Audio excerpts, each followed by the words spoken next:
Welcome to another episode of the PFF College Football Show. Max Chadwick alongside Dalton Wasserman here with my top 10 receiving cores in college football entering the 2025 season. At Dalton, we've seen time and time again, yes, you need a great quarterback for a passing game to thrive, but you also better have good weapons. So I'm making this list looking at the wide receivers and tight ends in college football, combining them to the groups, and who has the 10 best receiving cores in college football going into next year. And it's tough for one guy to carry you, even a guy as good as, say, a Jeremiah Smith or a Ryan Williams, right? You need that multitude of weapons so you don't have one guy getting triple teamed. If you have it both at receiver and tight end, then you're really in business, right? The more weapons you have, the harder yards to defend. Teams have a hard time blitzing you because they don't want to leave all that open space out there, right? Hard time playing man-to-man if you have talent. But when you have a depth of weapons and you can attack a secondary from any angle with multiple guys, that's when you really have an advantage in the passing game. Absolutely. Like I said before, all these lists are made with PFF exclusive stats you could get with a PFF Plus subscription at subscribe.pff.com. So you make your own top 10 receiving cores list and tell me where I went wrong on this list, even though it's a perfect list. Dawn, honorable mention. Is it honorable?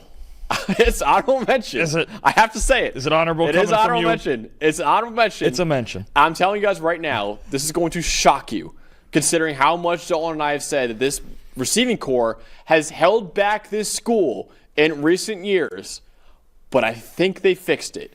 Honorable mention is the Penn State Nittany Lions, who I know they didn't have a single catch from a wide receiver in their semifinal loss to Notre Dame this past year. But I think James Franklin finally fixed the receiver position in the transfer portal this year. Their entire starting three wide receivers will be transfers this year.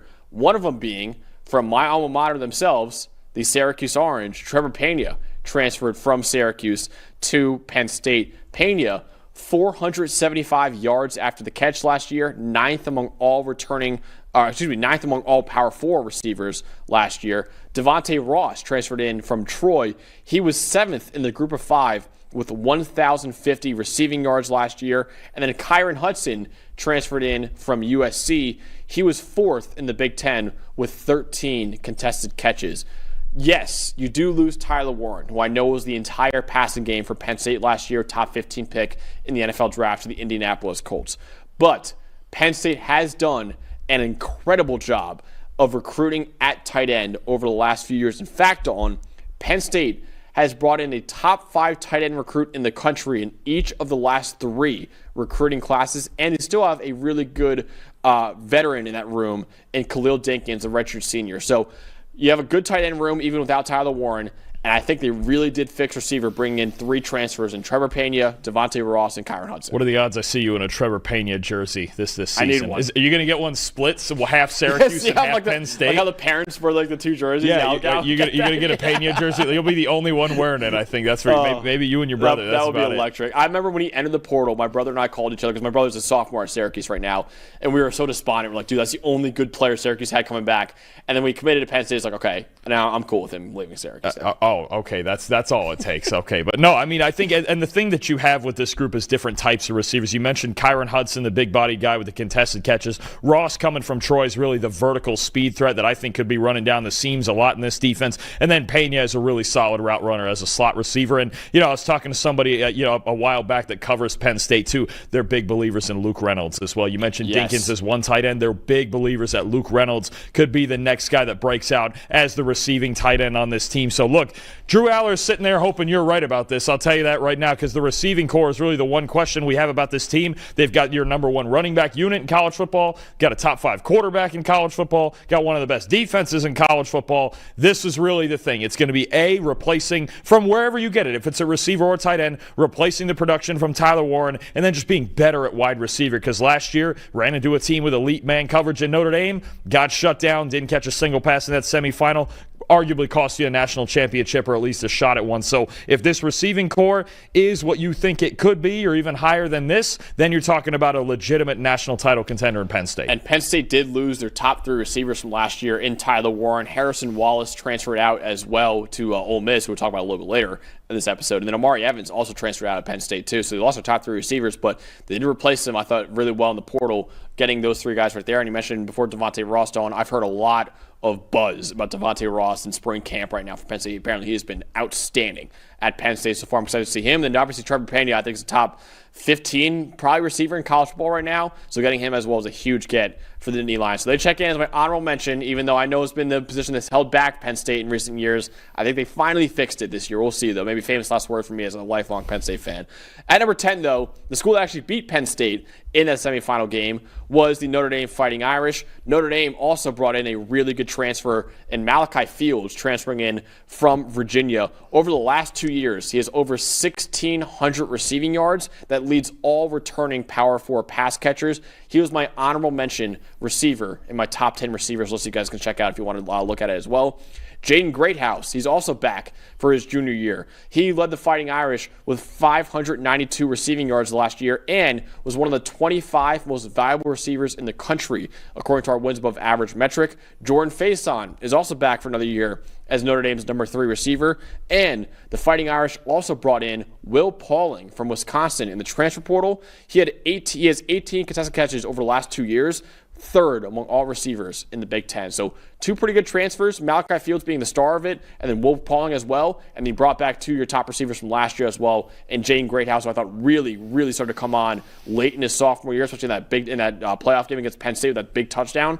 And then obviously Jordan Faison as well, also a lacrosse star from Notre Dame. Really good lacrosse program. Jordan Faison's a really good lacrosse player for that program, but he's back as well as one of the top receivers. Yeah, no, I think very quietly with the 2 transfers they brought in, especially Notre Dame's got a pretty dynamic receiving core. When you talk about Fields and the size, Greathouse came on. He was fantastic, especially in the national title game when we were there watching him. I believe 2 touchdowns in that game he had. At least one. I know it was at least one. He had a big game against Ohio State in that game. And Will Pauling, look, I think an underrated player who just never had an ideal quarterback situation at Wisconsin. He was their best receiver the last couple of years. I think he can do a lot of things for you in the slot, even getting vertical from the slot. So I think you talk about that front 4 being really productive in an offense under Mike Denbrock that's really going to emphasize the receivers more so than the tight ends. And I know Notre Dame fans will want us to mention Eli Raridan as the next tight end as well, coming in behind Mitchell Evans, who got drafted last year by the Panthers, or I should say this past year by the Panthers. But I think this receiving core is a big part of this team's success in balancing this offense and making life easier for whoever their quarterback is going to be. Likely CJ Carr, but we're not entirely sure yet on that either. Absolutely, yeah. Notre Dame checks in at number 10 on this list. At number 9,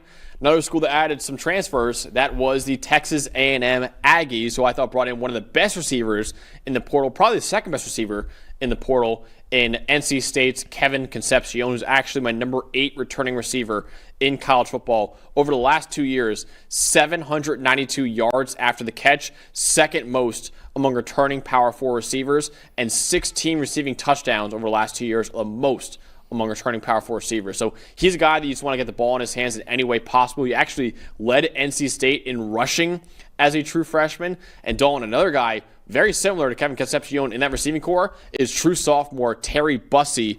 He just designed touches any way possible for Terry Bussey. Former 5-star recruit, was second among all true freshman wide receivers last year with 111 rushing yards. Texas A&M also brought in Mario Craver from Mississippi State. He was 6th among Power 4 true freshmen with 254 receiving yards on deep throws last year.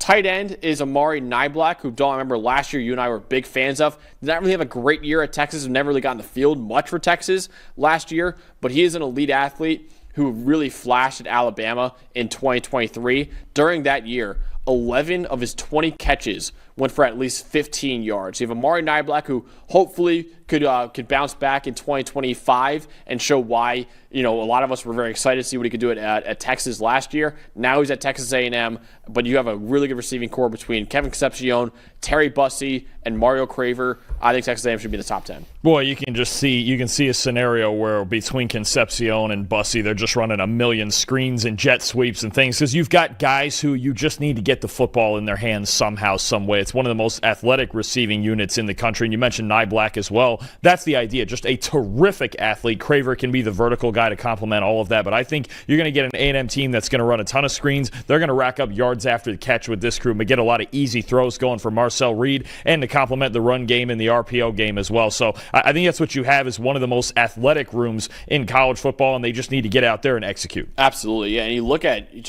what Marcel Reed is as a passer. This is a great receiving core for him because, like you just mentioned, these are guys that you just get, close to the line of scrimmage, throw them screens or whatever. Easy throws for Marcel Reed. They could create big plays off of it. So Kevin Concepcion and Mario Craver are guys who could do that absolutely for Texas A&M next year. They're number 9 in this list. Another school in the Lone Star State here at number 8 in the Texas Longhorns.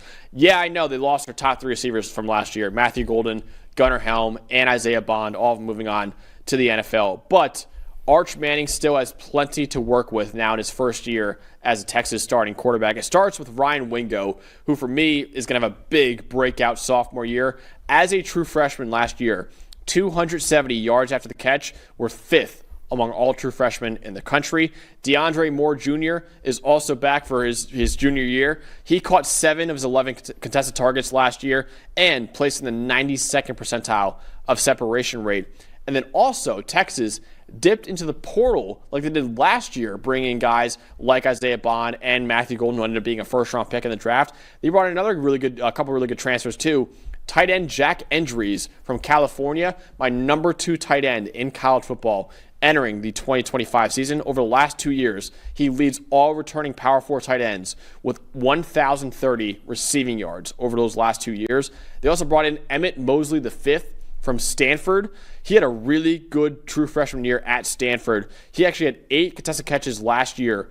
Only Jeremiah Smith had more among true freshman receivers last year. So anytime you're only trailing Jeremiah Smith in any stat, you know you're doing something right. So Texas with Ryan Wingo, DeAndre Moore Jr., one of the best tight ends in the country, and Jack Endries, and Emmett Mosley coming in from Stanford as well. They're number 8 on this list. And Mosley kind of reminds you a little bit, I don't know if he'll have the same impact, be a first-round pick. It reminds me last year of Matthew Golden, right? Coming from Houston, you're like, okay, he's coming from Houston. He's getting to a better situation. Let's see where it goes. Ends up being a first-round pick, so you never know with these guys. But I think the big one there really is getting Endries in the spring window from Cal. You mentioned it. You're number 2 tight end in the country, and I think he can be an even better version of Gunnar Helm. And then obviously Ryan Wingo in the receiving core. What this Texas team is always loaded with is speed, right? And they're going to have a boatload of speed again this year for Arch Manning to throw to. It's going to be a lot of fun. It's a young offense, but I'll tell you what, it can be a very explosive offense. And I think getting Endries, I'm not sure for you if that was the difference in them getting on this list or not, but it certainly helped them get on this list and at least this high. I think the complement that you have again with the speed of the receivers,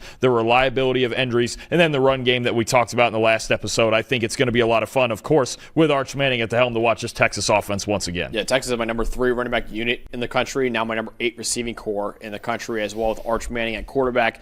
He's got a lot to work with next year. Kind of a brand new offensive line for him to work with next year as well, but receiving weapons-wise and running backs-wise, he's got a lot to work with next year. Number 7, another SEC school here in the LSU Tigers, who also significantly upgraded their receiving core through the transfer portal. Nick Anderson transferred in from Oklahoma. Only played 9 snaps last year with the Sooners because of a quad injury, but he was a nice deep threat for Oklahoma in the year before with 344 receiving yards on deep throws and also 4 touchdowns on deep throws as well. Barian Brown transferred in from Kentucky, who was a speedster for the Wildcats during his career. He has 805 career receiving yards after the catch over the last 3 years, 7th in the SEC during that stretch. And speaking of speed, Aaron Anderson is also back for another year at LSU. He was 2nd in the SEC with 458 yards after the catch last year. Now, LSU did lose a star tight end in Mason Taylor, who I believe was a second-round pick to the Jets, right? Yes. Second-round pick, yeah. But I will say they have who I think will be maybe the biggest breakout star at tight end in college football in Trey Green coming back for his true sophomore year. 5-star recruit in the 2024 class, the number 1 tight end coming out of high school. And Dalton last year led all true freshman tight ends with a 69.9 receiving grade, did not drop a single pass. I actually watched all of his targets from his freshman year. This guy moves different for a tight end as well. So I think Trey Green will be one of the biggest breakout stars at tight end next year. Yeah, no, I agree with that. And he's certainly going to have plenty of opportunity as a clear path to being the starter. I think the guy for me that really puts us over, Aaron Anderson, their leading receiver from last year, I think is someone who came on especially late in the season, playing out of the slot a little bit as well. I think just somebody who knows how to get open and, like you mentioned, knows how to win after the catch. So I think that Nussmeier's got plenty of weapons to work with here. I don't think I have any issue with Garrett Nussmeier or with the weapons that he's throwing to. The thing that worries me is the pass protection. Maybe we'll get into them with the offensive lines, or maybe not. Maybe they're outside of the top 10. That's going to be a thing with 4 new starters on the O-line. And Barryon Brown, too, you got to like him coming from Kentucky, not just for the receiving ability, but one of the best kick returners in the country, too, which always makes a difference with the blazing speed, right? So, I do think Nussmeier and the weapons, as long as he's got time to throw in the pocket, he's going to have another big year, and some people are going to be picking him to win the Heisman because of it. So when I was looking at these rankings, and sometimes I just want to watch the best plays of some of these guys. Okay, what are they capable of? So Barryon Brown, if you don't know, we have a highest grade play system at PFF. If you get a positive 2, it's obviously the best play you can make. 1.5 is a really good, an elite play for you as well. So I was watching the 2s and 1.5s for a lot of these guys. Barryon Brown, I think had 7 combined 1.5 and 2 plays. I think 6 of them were just as a returner. How elite return he is just unbelievable. And look, and I think about, wasn't it him too that caught the big 4th down go ball against Georgia, right? That kind of turned the game upside down. I think what you have in him is it's just game breaking speed. And when you have that, anytime you have, he might even be a 4.2 guy, to be honest, as fast as he is. Anytime you have that, and then you can throw to everybody else, like the 2 Andersons. I'm going to be doing that all year with Nick and Aaron Anderson, by the way. But you have the 2 Andersons there that are getting open underneath, with Barryon Brown taking it over the top, and Nussmeier, we know he's a gunslinger. He wants to throw it vertically. This is going to be a fun offense to watch, as long as they can protect Nussmeier. That's going to be the big question we're going to ask early in the season, especially against all these SEC defenses. There's just so much freaking speed in that receiving core at LSU. With Nick Anderson's a great deep threat, like I mentioned before. Barryon Brown has got unbelievable speed, transferring from Kentucky. Aaron Anderson's got great speed as well. And then, like I said before, Trey Green, man, just moves so differently for a tight end. So if the O-line can protect Garrett Nussmeier and he gives him time back there, they've got a lot of deep threats to work with at LSU. Speaking of Georgia, though, Dalton checking here at number 6 on this list for me. And it might be a little surprising for some people to see Georgia this high up on the list, because like Penn State, Georgia's receiving core was what held them back last year. Georgia was 88th in team receiving grade last year, and it was a big reason why Carson Beck had a down year last year, because without Brock Bowers, without Ladd McConkey, their receiving core took a big dip in production last year.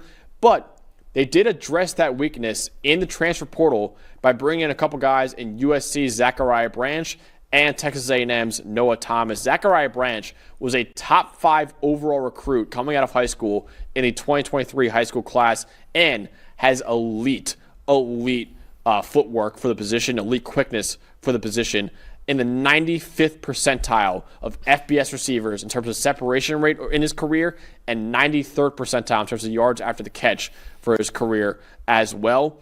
Noah Thomas is different than Zachariah Branch. He's more of a big-bodied receiver at 6'6". He was 7th among all SEC receivers last year, with 9 contested catches last year. And then also Georgia brought back Kobe Young, who didn't really play much in 2024 coming off an injury, but in 2023 a while in Miami, he led the ACC with 12 contested catches in 2023 with the Hurricanes that year. And then also, of course, Georgia will always have a great tight end room. Not Brock Bowers, but still one of the best duos in the country between Lawson Lucky and Oscar Delp. Lawson Lucky was 5th among SEC tight ends last year with 21 receiving first downs or touchdowns. Oscar Delp has a 99th percentile separation rate in his career so far as well. So great tight ends, and I think a really improved wide receiver room for Georgia as well. Yeah, I think we may have our questions about Gunnar Stockton as we get closer to the season, having only seen him for a couple of games, but he's certainly got a lot to work with. You mentioned it, different types of players as well. Branch is a dynamic athlete, another guy who can help in the return game on special teams. Also, Noah Thomas, the big 6'6", the big body there with the big frame that you can get downfield. And then I think a big part that goes into this ranking is the 2 tight ends, like you mentioned, with Lucky and with Delp. Lawson Lucky, really a guy that came out of nowhere last year and had a productive season. Oscar Delp, a really good athlete who showed flashes last year but hasn't found that consistency yet. But they've got 2 dynamic tight ends that they can line up from anywhere in the formation, and getting Thomas and Branch, especially as transfers, gives them some hope that Stockton can carry them back to the playoff. Absolutely. All right, that wraps up the 10 through 6 on this list. Before we get to the top 5 of this list, we're going to talk about the sponsor of the show. That is Fabric by Gerber Life. What does your child's future success look like to you? A job they're passionate about, traveling around the world, or just being happy and comfortable? Whatever their journey, you can help make it easier to achieve with a kid's investment account from Fabric by Gerber Life. By making contribution to your child's future today, you can help give them the means to pursue their dreams, big and small. Fabric by Gerber Life was designed by parents for parents to make it easy to plan for and manage your family's financial path. With a kid's investment account from Fabric, you can start investing in your child's future today. Kids can't invest when they're minors, but a kid's investment account allows you to invest on their behalf now, giving their investments more time to grow. It's all online, and setting up an account can take you just 5 minutes. Then you can manage your child's account and monitor their investments right from your phone. Start with just $20 with no contribution limits, tax advantages, and your funds are SIPC insured up to $500,000. Plus, no commission fees and just a low, flat monthly maintenance fee. Join the thousands of parents who trust Fabric to help protect their family. Start investing in your child today at meetfabric.com/PFFcollege. Just meetfabric.com/PFFcollege. meetfabric.com/PFFcollege. Portfolios managed by Fort Washington Investment Advisors Incorporated. Additional services provided by Apex Clearing Corporation. All investing subject to risk. Learn more at meetfabric.com. All right. My number 5 receiving core in college football entering 2025 is the Alabama Crimson Tide, who have a cover star of the new EA College Football 26 game coming out in Ryan Williams, who's gracing the cover with another guy I'll talk about very soon on that cover. But Ryan Williams is the biggest reason why they're on this list right here. Dalton, he's my number 2 receiver in college football entering next year. Not as good of a true freshman year as Jeremiah Smith, of course, but still an incredible freshman year for Ryan Williams. Regardless, he was a top 5 recruit coming out of high school, 865 receiving yards as a true freshman last year. Second behind Jeremiah Smith last year, and also second behind Jeremiah Smith over the last 3 years for true freshman receivers as well. Again, like I said before, my number 2 receiver in college football next year. And don't we said before, a lot of throws were left on the table for Ryan Williams last year with Jalen Monroe as quarterback. Maybe he could take advantage of more next year with Ty Simpson as his quarterback. Behind him, though, Jeremy Bernard, very good number 2 receiver, I thought, for Alabama. Come back for another year as well. Last year, he was one of the 25 most valuable receivers in the country, according to PFF's wins above average metric.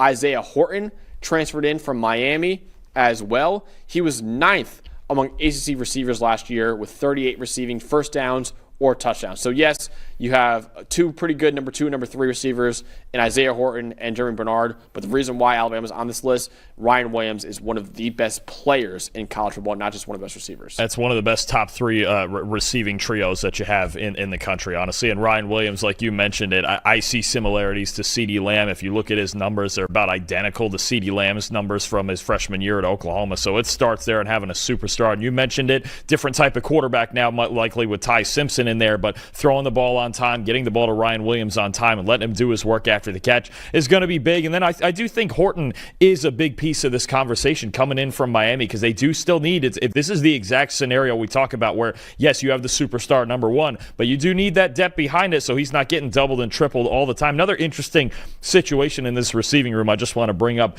Jalen Mbakwe, who played corner last year, and a solid corner at that, right around a 68 overall grade, moving to receiver this year, another true sophomore receiver. Just curious to see where that situation goes. If they feel he's a dynamic enough athlete to make that switch during his college career, that might be something fun to watch. But no, certainly it's about Williams, and then it's about building off of that and who else can produce around him. I do think Horton, the transfer from Miami, plays a big part in that. Absolutely. Yeah, I'm a huge fan of Isaiah Horton, and obviously Ryan Williams is a superstar, right? I mean, he's one of the best players in the country. It's why he's a cover athlete for EA College Football 26. Is only a true sophomore going into his next year. So, yeah. So Alabama's number 5 for me on this list. At number 4 is Ole Miss. And I know Ole Miss lost 4 of their top 5 pass catchers from last year, but they replenished that receiving core in the transfer portal. Dejon Stribling transferred in from Oklahoma State. He was one of the 30 most valuable receivers in the nation last year, according to our wins above average metric.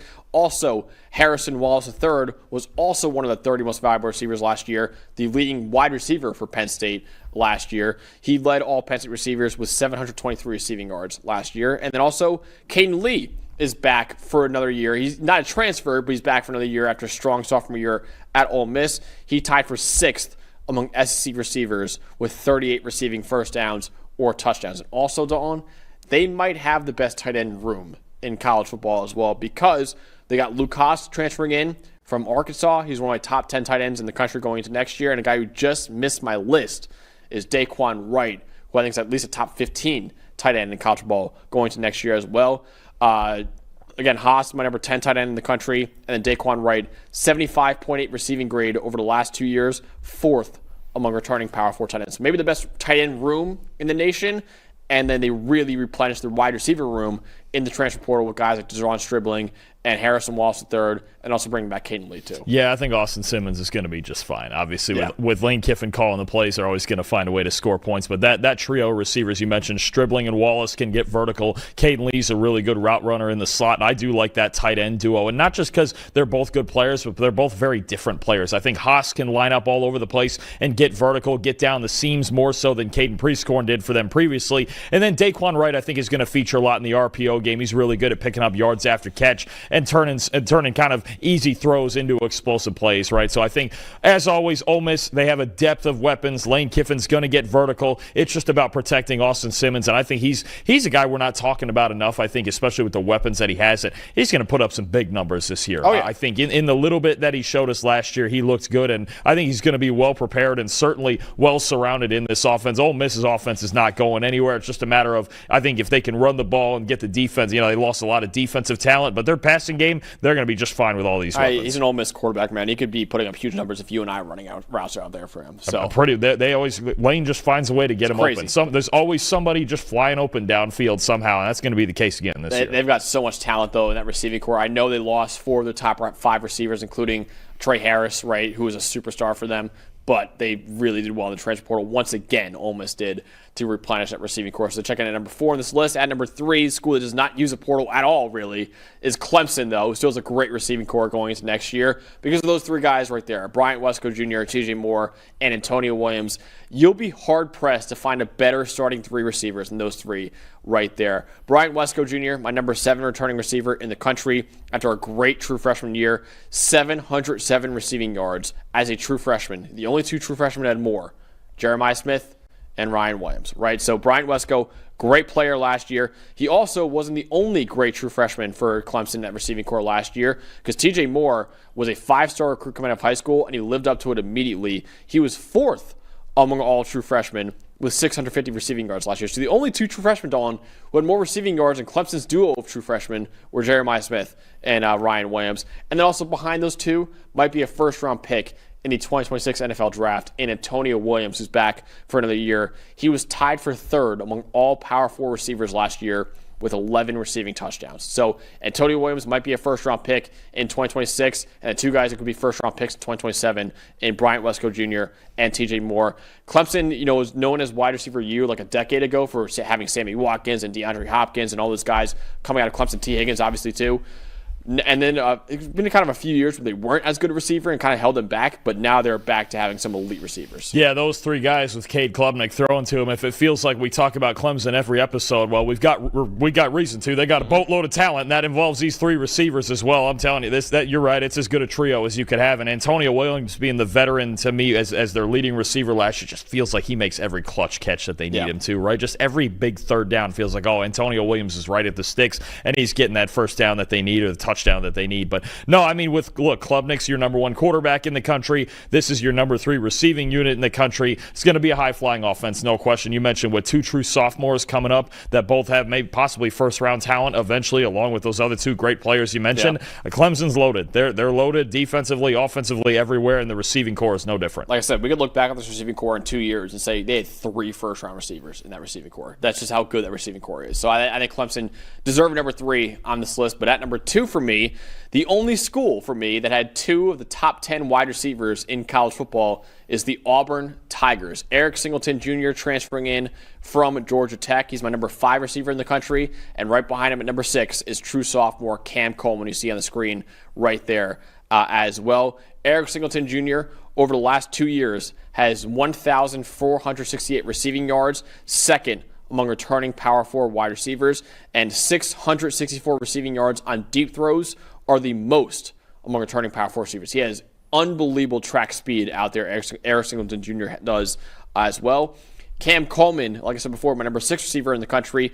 He was also a top 5 recruit coming out of high school. He's actually one of 3 receivers who was a top 5 recruit coming out in the 2024 class with Jeremiah Smith and Ryan Williams. And yes, they had better freshman years than Cam Coleman, but I think Cam Coleman's in for a major breakout as a true sophomore. Actually, Dalton, in the final 3 weeks of the regular season, Cam Coleman had led the nation with 6 touchdown catches and had the 6th most receiving yards with 306 yards. Over the final 3 games, he averaged over 100 yards a game and 2 touchdowns per game. He really started to show why he was a top 5 recruit coming out of high school. And also he dealt with not a great quarterback situation either, unlike what Jeremiah Smith and Ryan Williams had at Ohio State and Alabama. Should have a massive sophomore breakout year next year. And behind them, some really talented players as well in Malcolm Simmons, Perry Thompson, Bryce Kane, all of them only second-year players at Auburn. And they also, Auburn brought in Horatio Fields from Wake Forest. He was Wake Forest's number 2 receiver last year as well. So a deep receiver room for Auburn, and then also 2 superstars leading it in Eric Singleton Jr. and Cam Coleman. We've mentioned it. Auburn's trying to get explosive, and it's all on Jackson Arnold now. When you have that much talent at receiver, especially with Coleman and Simmons as the young guys, and then Eric Singleton with a blazing speed from Georgia Tech and Fields, like you mentioned, from Wake Forest, they've got all the weapons in the world. This is on Jackson Arnold now. When you have this much talent around you, I think you have to be able to execute. And they're going to run the ball a lot. Look, Hugh Freeze loves to run the ball. Arnold's even going to be involved in that. But at the end of the day, Auburn's trying to get more explosive, and they've got one of the best sets of weapons in the country to do it. I think Singleton and Coleman especially are going to be big factors, not only in Auburn's success, but maybe the entire SEC race. If Auburn and Jackson Arnold, if they can take advantage of all the talent that they have, they could be, you've mentioned them as a dark horse playoff contender. They could be a dark horse SEC contender because their defense is going to be good. They can always run the ball under Hugh Freeze, and now they just got to match it with the passing game. That's the only thing they really weren't able to do the last couple of years. Yeah, absolutely. Jackson Arnold before had maybe the worst receiving core in college football and one of the worst offensive lines in college football at Oklahoma last year. Now he has my number 2 receiving core in the country, and spoiler, Auburn will be in my top 10 offensive lines list as well. We do that very soon as well. So got a lot to work with. Jackson Arnold does. Now he can finally show whether or not he deserved being a 5-star recruit coming out of high school, but a much better supporting cast for Jackson Arnold at Auburn than he had at Oklahoma. But at number 1, should not be a shocker to anyone because, Dalton, this is my 4th year of ranking the top 10 position units in college football.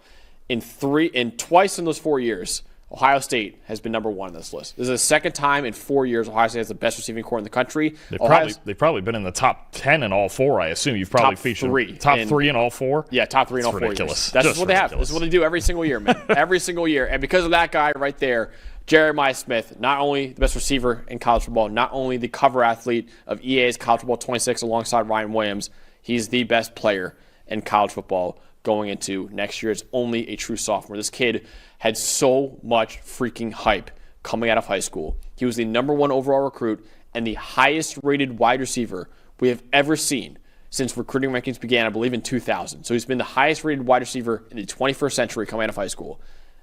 And he deserved it. He lived up to it immediately. As a true freshman, the most valuable receiver in the country, according to our wins above average metric. Again, the most valuable receiver in the country as a true freshman at Ohio State.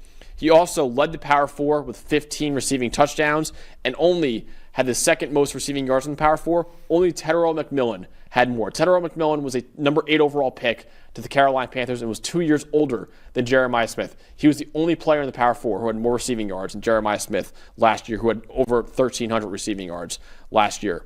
But not only him, right? Because it's got to be a receiving core. It can't just be about one player. Behind him, Ohio State brought in a really good tight end in Max Clare coming in from Purdue, my number 3 returning tight end in college football. 684 receiving yards in 2024, the most among returning Power 4 tight ends. So a guy who's really the focal point of Purdue's offense now will be like the number 3-ish option at Ohio State next year because also they brought back Cardinal Tate, who might be a first-round receiver in the 2026 NFL draft. And if he is, Dalton, he'd be the 6th Ohio State receiver in the last 5 drafts to accomplish that feat. 6 Ohio State receivers. Right now, they've had 5 in the last 4 drafts going in the first round. He could be the 6th in the last 5 drafts because, of course, Jeremiah Smith can't be drafted until 2027, but he will be a first-round pick when he's eligible for that as well. And then behind him, you got Brandon Inniss, Mylan Graham, Quincy Porter. All of them were top 10 receivers coming out of high school as well. So a deep receiver room, the best player in the country in Jeremiah Smith, and one of the best tight ends in the country in Max Clare. For me, at least, a pretty easy number one on this list. Yeah, I agree. And I think the thing that makes it so easy, maybe there would have been an argument before they got Max Clare. Once they got Clare in from Purdue, is what, your number 3 tight end in the country, and as athletic a tight end as I can remember Ohio State having in a long time. I think that's what really puts it over the top. If they can find a way to use Clare the way that he could be used, by the end of the year, he could be the best tight end in the country. It's honestly possible. He's got enough talent. It's all it is with Ohio State, honestly, is just who's throwing the football. Yep. That's it. And really, if you're out there, you got the easiest job in the country. If you're unsure about anything at all, just throw it up to number 4 and see what happens. I mean, it still amazes me with Jeremiah Smith that if he came out in this year's draft after his true freshman year, he would have gone top 4, no question. Oh, I think New England would sprint that card in. If he got to 4, New England would sprint in. He might have gone number 2 to Cleveland. Yeah. Or whoever. I mean, or Jacksonville, the trade up, whatever you feel about Smith versus Hunter and that potential. But the fact that that's how we feel about him after his true freshman season, that's how good he was. I mean, we are talking about a Julio Jones, Calvin Johnson level of prospect here when we get to that time. Best football player in the country, best receiver in the country, best all of that. And then you throw in Tate and Clare and Inniss and everything else that they have. Ohio State figures out the quarterback and somebody lives up to the hype and just gets the ball to these guys, they'll be contending for a national title again for sure. They have 2 former 5-star recruits at quarterback as well, and Julian Sayin and Tavian St. Clair. Sayin is probably going to be the starter as a redshirt freshman. He was a top 10 overall recruit coming out of high school, the number 2 quarterback behind DJ Lagway. He's got a lot to work with Jeremiah Smith and Carnell Tate and Max Clare and Brandon Inniss and Mylan Graham could support. They just have a loaded receiver room. Brian Hartline has done a great job of coaching up these receivers. Now he's getting to call the plays, Now he's calling plays, too. I think every play is just number 4, Jeremiah Smith, number 4, Jeremiah Smith. That's what I would do. I get it's a cheat code. It literally is a cheat code. And now Jeremiah Smith, who's on the cover of the College Football video game, will be a cheat code in that video game as well. But Dawn, kind of recap my top 10 for you guys right here. Honorable mention of, yes, it is the Penn State Nittany Lions. I know after what they've had in recent years, but I think they really improved it this year with my honorable mention receiving core. Number 10, number 10 was, who was number 10 for me? Notre Dame. Sorry, Notre Dame was number 10. Texas A&M number 9. Texas number 8. LSU number 7. Georgia number 6. Alabama number 5. Ole Miss number 4. Clemson number 3. Auburn number 2. And Ohio State, of course, at number 1. Anything you want to change? Higher, lower? Anyone who missed the list that should be on it? Anything, what do you think? Not necessarily change. I think it's solid. I know I will, the honorable mention, that's how you know it's your list. But I think I was just looking through some other teams that maybe could have been considered. Washington, I look at with Denzel Boston, with Amari Evans coming in from Penn State. True. I think they could have a really dynamic offense. TCU in that group, led by Eric McAllister down there, is a good one. That I mean, you know what I noticed too when I was counting this up a minute ago. 7 of your top 10 SEC teams. I mean, that just shows you. You mentioned the recruiting all the time, and obviously the SEC has the most talent in the country. But to get 7 of the top 10 receiving units, I mean, we've got some potentially high flying teams over here in the SEC. We could see. It's always been known for its defense and trench play, but it's starting to turn the tide a little bit here, where it's like, oh, these teams they're getting it done through the air, especially obviously Ole Miss, Alabama with Kalen DeBoer in there now. So, I think that's what we're going to see now is a lot of high-scoring games in the SEC with all these loaded receiving units. Absolutely. Yeah. A couple schools I kind of looked at for this but just missed out. Arizona State with Jordan Tyson, one of the best receivers in the country. There's not much behind him, I would say, right now in that receiving core. They did bring in Jalen Moss, who's a solid player from Fresno State, but just wasn't enough to make the list for me. Florida State had some really good transfers coming in, Deuce Robinson and Squirrel White, but not enough for me to put them on the list. Oregon still has Evan Stewart there, and a guy who's a very exciting recruit in Decorian Moore, who could have a huge true freshman year at Oregon, but just want to see him prove it before I put them in this list. USC has a good duo in Mekhi Lemon and Jacoby Lane. Yeah. They just missed that list as well. And then Florida I considered as well with Trey Wilson, J. Michael Sturdivant coming in as well. But I liked what Penn State had a little bit more in terms of that trio they had, and then also how well they've recruited at tight end too. So I feel pretty solid about these 11 schools I shot out. I think you mentioned a good one there. USC is a tough one to leave out, especially Mekhi Lemon is so good in the slot, isn't he? I mean, he's just fantastic. I like Jacoby Lane a lot too. Yeah. USC, anytime you've got a Lincoln Riley team that you leave off an offensive list like this, it can be tough. But I mean, look, you mentioned the SEC is loaded, and Notre Dame too. I mean, that's one toward the back end of this list that I'm like, you know what? You look at what they could be able to do in the passing game this year to complement the number 2 running back unit in college football. It's really going to be a lot of fun if you get a lot of these teams where you go, if the quarterback, Yeah. right? If the quarterback, Alabama, Ohio State, Georgia, Notre Dame, we have so many quarterback questions this year that whoever solves that is likely going to be in title contention. And there's a lot of teams in this list where you go, Auburn, the same thing with Jackson Arnold, even. I know he's got more experience, but it's a lot of teams here. If the quarterback, if they figure that out, oh, they're loaded. That's where you're going to get these dark horse, even Heisman contenders, too, if they can take advantage of it. Notre Dame, obviously, brand new quarterback, probably CJ Carr next year, who's a highly rated recruit coming out of high school, but he's got a great offensive line. We'll talk about in my offensive line episode.